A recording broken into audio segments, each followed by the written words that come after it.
Ranker boss कौन होता है और रैंकर बॉस कैसे आपका कैरियर किल करेगा? हमारे वो व्यूज जो कि आज हमारे फर्स्ट टाइम हमारे चैनल पे आए हैं, उनसे रिक्वेस्ट है कि हमारे चैनल को सब्सक्राइब करें, हमारे वीडियोस को लाइक करें और कमेंट सेक्शन में लाजमी कमेंट्स दें, क्योंकि जो भी आपके वैल्यूएबल कमेंट्स हैं वो हमें मोटिवेट करते हैं ताकि हम आपके लिए मजीद अच्छा और जानदार कंटेंट लेके आए। रैंकर बॉस, तो जब हम रैंकर बॉस का नाम सुनते हैं तो हमारे माइंड में कैसा बॉस आता है, कैसी पर्सनैलिटी आती है? जिसकी एजुकेशन कम है, जिसका नॉलेज कम है, जिसके पास मॉडर्न स्किल्स नहीं है, जिसके पास मॉडर्न कॉम्पिटेंसी नहीं है, जिसके पास नॉवेल्टी नहीं है, जिसके पास इनोवेशन नहीं है, जिसके पास क्रिएटिविटी नहीं है, जो कि कन्वेंशनल वेव से काम करता है, जिसके पास पुराने तरीके हैं काम करने के बाद, जिसके पास घिसे पीटे अंदाज से काम करने के तरीके हैं। रैंकर बॉस वो पर्सनैलिटी है जो कि किसी भी कंपनी में आज से 20 साल पहले आया था, 25 साल पहले आया था और जो कि ग्रो करता गया आस्ता आस्ता आज डीजीएम लेवल पे, जीएम लेवल पे, सीनियर मैनेजर लेवल पे बैठा हुआ है। सो रैंकर बॉस एक ऐसी पर्सनालिटी है जिसके पास इल्म कम है, जिसके पास मॉडर्न नॉलेज नहीं है और जिसके पास जॉब की कोई नई ऑप्शन नहीं थी, और उस रैंकर बॉस ने उसी ही ऑर्गेनाइजेशन में लॉन्ग टर्म स्टे करने का प्लान किया। व्यूज, ये तो है रैंकर बॉस। अब रैंकर बॉस कैसे आपका कैरियर किल करेगा?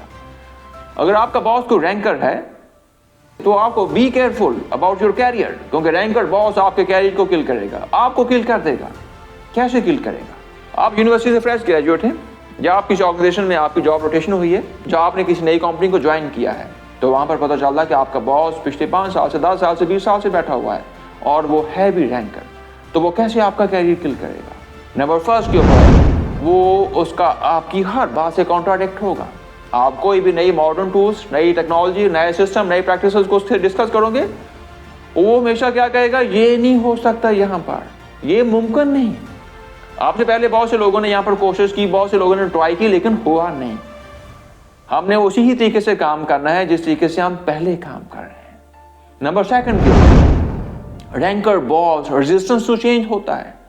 आप किसी भी किस्म की चेंज लेके आते हो, आप कहते हो ऑफिस के एनवायरनमेंट को चेंज कर दें, सिस्टम को चेंज कर दें, प्रैक्टिसेस को चेंज कर दें, कल्चर को चेंज कर दें, मॉडर्न टूल्स को अडॉप्ट करें, मॉडर्न टूल्स को इंट्रोड्यूस करें, वो हमेशा रेजिस्टेंस करेगा, क्योंकि रैंकर बॉस की एक अपनी टीम होती है, उसके नीचे सबऑर्डिनेट्स बैठे होते हैं जो कि वो भी रैंकर होते हैं, जो कि रैंकर बॉस की अम्ब्रेला के नीचे काम कर रहे होते हैं। अल्टीमेटली उसका रिजल्ट क्या निकलता है? जब वो रैंकर बॉस के सामने किसी भी किस्म की चेंज की बात होती है, वो सबसे पहले रेजिस्टेंस करता है, सबसे पहले ना करता है, सबसे पहले कहता है नहीं। वो क्या कहेगा, ये काम, इस किस्म की प्रैक्टिसेस आप मल्टीनेशनल कंपनी में जाके इंप्लीमेंट कर सकते हो, लेकिन हमारे इस फैक्ट्री में, हमारे इस सिस्टम में इनकी कोई स्पेस नहीं है। सो रैंकर बॉस हमेशा रेजिस्टेंस टू चेंज करेगा। अब नंबर थर्ड पे रैंकर बॉस क्या करेगा? आपके किसी भी किस्म के आइडियाज को वेलकम नहीं करेगा, और अगर आपको हाँ कर भी देगा किसी आइडियाज को इंप्लीमेंट करने के लिए, उसमें क्या करेगा, प्रॉब्लम क्रिएट करेगा। जैसे आज आपने उससे आइडिया डिस्कस किया कि हमें इस प्रोसेस को, इसको हमने इंप्रूव करना है, इसमें नई चेंजेस लेके आनी है, वो आपकी बात सुन लेगा, लेकिन क्या करेगा, लॉन्गर रन उसकी डिले की टैक्टिक्स शुरू कर देगा। कहेगा कल हो जाएगा, परसों करेंगे, उसके बाद डिस्कस करेंगे, मंथ हो जाएगा, 2 मंथ हो जाएंगे, 3 मंथ पास हो जाएंगे, और अल्टीमेटली क्या हो जाएगा, आप दीवारों के साथ साथ मार के थक जाएंगे। नंबर 4 पे रैंकर बॉस क्या करेगा? नंबर 4 पे रैंकर बॉस आपकी ग्रोथ में, आपकी डेवलपमेंट में कोई कंट्रीब्यूट नहीं करेगा। अगर कहीं पे किसी भी किस्म की कोई ट्रेनिंग आ रही है, कोई डेवलपमेंट की अपॉर्चुनिटीज आ रही है, कहीं पे विजिट है, कहीं पे एक्सपो में आपने जाना है, तो रैंकर बॉस कहीं भी कभी भी आपको जाने नहीं देगा, क्योंकि उसको इस चीज का फियर है, उसको इस चीज का डर है कि अगर आप वहां पर गए, वहां पर जाके आप नई चीजें सीख के आएंगे, वहां पर जाकर नए डेवलपमेंट के टूल सीख के आएंगे, तो आके आप रैंकर बॉस को चैलेंज करेंगे। सो रैंकर बॉस कभी भी आपको डेवलपमेंट की अपॉर्चुनिटीज में जाने नहीं देगा।